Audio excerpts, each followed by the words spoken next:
start by saying that however many events I go to, I never cease to be just awestruck by this sheer number of you that, as soon as they're like, well, confession's being offered, and it's like, whoosh, everybody gets up and, just really embraces the opportunity to participate in that awesome sacrament. I'm in awe of your courage, and I will continue to be. Growing up, being a teen myself, that wasn't the case for me. I struggled a lot with that sacrament in particular. I'd go on retreats.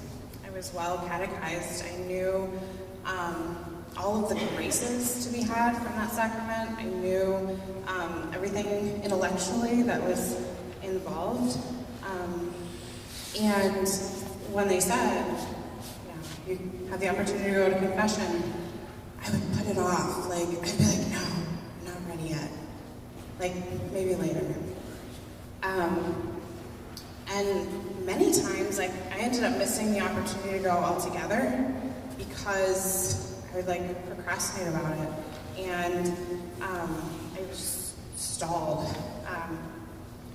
And if I did end up going, what I knew that I would need to do to fully prepare and to maybe ease some of the anxiety and fear that I had about it was I need to say the examination of conscience. And that just terrified me. These questions really got to me because it was cutting out all of the nonsense that I had really started to believe. Meaning that, in a sea of my same age peers, I could come up with behaviors that I didn't do, and different things that I could see my peers doing, and I was like, well, I don't do that, so that's good. That means I'm a good person, right? And so I compared myself to these worst sort of behaviors and believed that everything was fine. That sense of complacency kind of set in. And it would make me feel better about myself by comparison. But these questions kind of made me realize the failure that I was experiencing in trying to be a Catholic Monday through Saturday. I wasn't bringing Christ into my relationships at school. I really kind of wanted to straddle both worlds. I wanted to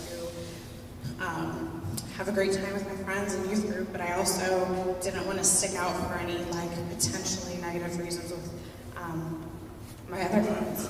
And it really just revealed to me as well what habitually caused me to sin. And sometimes those were relationships that I really didn't want to let go because I enjoyed something about it.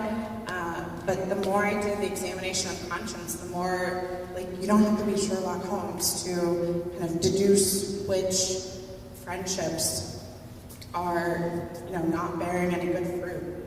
And if I didn't say it, then I wouldn't have to, admit to that. And then with the act of contrition, at the end when you're avoiding the near occasion of sin, I really couldn't honestly say that I was avoiding the near occasion of sin.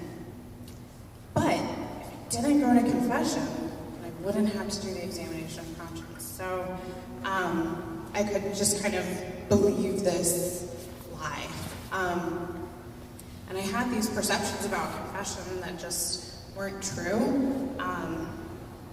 One was that I really couldn't get past the idea of sharing things, all the things that were not perfect about me at all, with a priest. And I really can't say that I didn't have my doubts about believing in persona Christi or in the person of Christ, that wasn't sharing it with a priest who could potentially be a stranger. I was working with someone who was in the person of Christ. And the other major thing was just believing that some sins were just too big for God to forgive. I'm like, if I can't get over this, if I am feeling this way, I know that God can't forgive me for that. And why bother? So the other thing was just feeling like if I fully gave it all, if I let go of these sins that I was had grown accustomed to carrying, that somehow my life would be less enjoyable for all of that. And these were doubts that I had that I know that they didn't come from a good spirit, but the devil works through these doubts and instills doubts and then just flat out lies. So those were kind of things that I struggled with while I was in high school. And when I actually went, everything changed. It was really more than a feeling afterwards. I know sometimes people talk about how they feel light as a cloud or a huge weight lifted off of them. But it was really more than a feeling afterwards. Things started to change, really for the better.